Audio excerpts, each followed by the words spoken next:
Sean Diddy Combs, once the king of hip-hop, nightlife, and record-breaking parties, is now living a grim new reality behind bars. In a stunning fall from grace, the music mogul's every move has become tabloid fodder, and rumors about his family's alleged involvement in a string of shocking activities only add fuel to the fire. We're waiting to get this hearing started. It was interesting too because this time around, Diddy was brought in first. He was brought in about a couple minutes after 2 p.m. today, and we were all kind of waiting to see. We had heard mumblings that his mom might be in courtroom, that we were waiting for the children, but then nothing happened. But then, in another twist and turn, the children do walk in, but this time it was a lot smaller bunch than it was the last time. So last time you were having all of Diddy's children, except with the exception of Love, who is just a 2-year-old child, so she wasn't at court, but you had all of Diddy's children there except Love. But this time around, you just had Justin Combs and Christian Combs, meaning that there was no Quincy there today. Delilah and Jesse weren't there. Chance wasn't there, and the caretakers of his younger children who aren't of age just yet, they were not present inside the courtroom as well today. But his mom also wasn't in court today. So when Diddy came inside, it was still that standard issued MDC jumpsuit. He's wearing khaki. From that video of, I think that was obtained by Daily Mail back in September, of Diddy playing hacky sack in Central Park, to now he appeared just astonishingly thinner, which you can expect to be inside a federal detention center for a couple months now. A lot different from the luxury lifestyle that he was living before, but he appeared very noticeably thinner, and maybe being locked up in detention is starting to wear on him. He appeared grayer a little bit as well too, but again, he appeared just apparent breakdown at the Metropolitan Detention Center, the man once hailed for his lavish empire has found himself trapped in a stark nightmare. But how did an industry titan with limitless resources and fame end up in a cramped cell, possibly facing decades in prison? While the headlines swirl with allegations, accusations, and stories of freak-off parties, the truth behind Diddy's predicament is complex, and it all seems to be catching up with him in devastating ways. As each passing day brings new developments about his legal battles and family fractures, public fascination and revulsion both continue to grow. Before the final verdict lands, the controversies only seem to deepen. Was Diddy really behind those infamous freak-offs? Are his sons complicit in some of the most disturbing claims coming to light?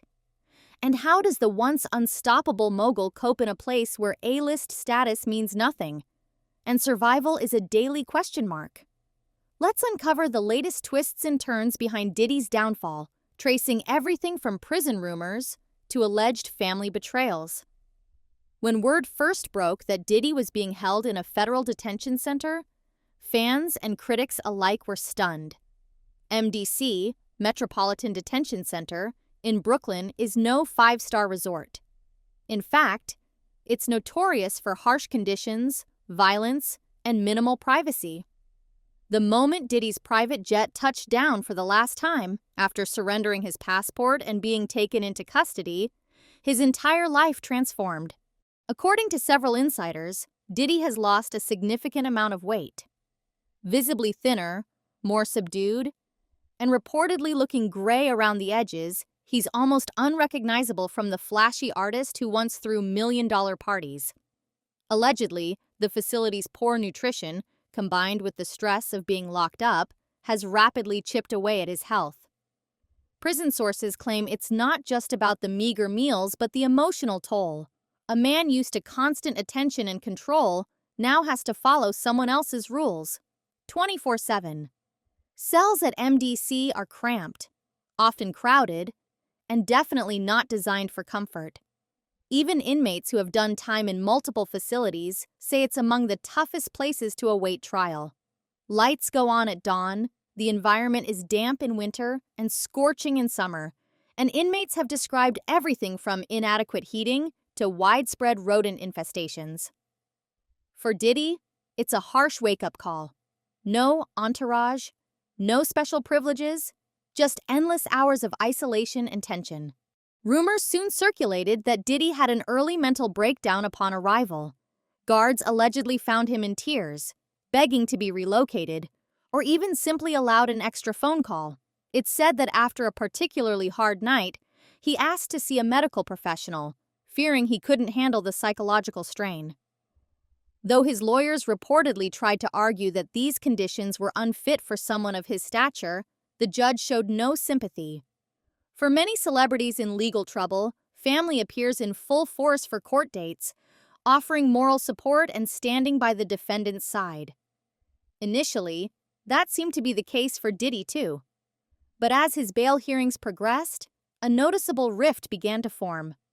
Where once nearly all of his children arrived to show solidarity, at later hearings, only a few sons made an appearance.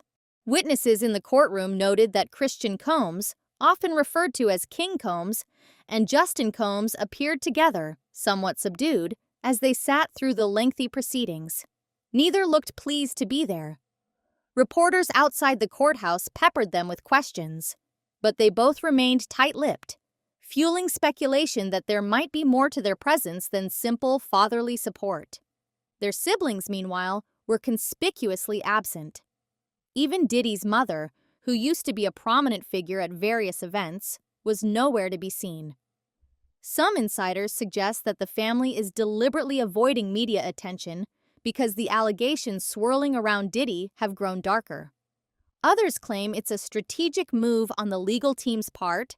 Less family involvement might reduce the court's impression that Diddy is a potential manipulator of close relatives. Still, seeing only a fraction of the once Combs collective in attendance speaks volumes. Many are asking if they've voluntarily distanced themselves or if Diddy has asked them to. Beyond the lonely faces in court, an even more alarming controversy has emerged. Talk of something Diddy reportedly called freak-offs. Allegations paint these events as explicit gatherings involving prostitutes, underage girls, and forced participation. Past associates who have filed lawsuits claim that Diddy orchestrated these gatherings for his own gratification. What truly raises eyebrows is the repeated mention of his son's involvement. One lawsuit by a music producer known as Lil Rod names Justin Combs specifically. According to Lil Rod, Justin not only attended these gatherings, but also helped recruit or source young women, some of whom were allegedly underage. In certain legal documents, Justin is depicted as a core organizer, ensuring that everything was set up according to Diddy's demands.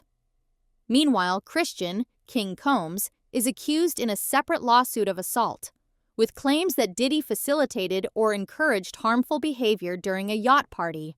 While none of these claims are fully proven in court, the repeated mention of Diddy's sons raises a crucial question. Were they victims of their father's influence or active participants in potentially criminal conduct? Both possibilities are disturbing. Some argue that Diddy groomed them into this lifestyle from a young age, normalizing extremes that most would find abhorrent. Others suggest the young men took to the lifestyle willingly, reveling in the same taboo behavior and forming a twisted extension of their father's legacy. One of the industry's biggest power players now finds himself caged, trapped between rumored targeted hits, humiliating allegations, and a legal system that seems determined to make an example out of him.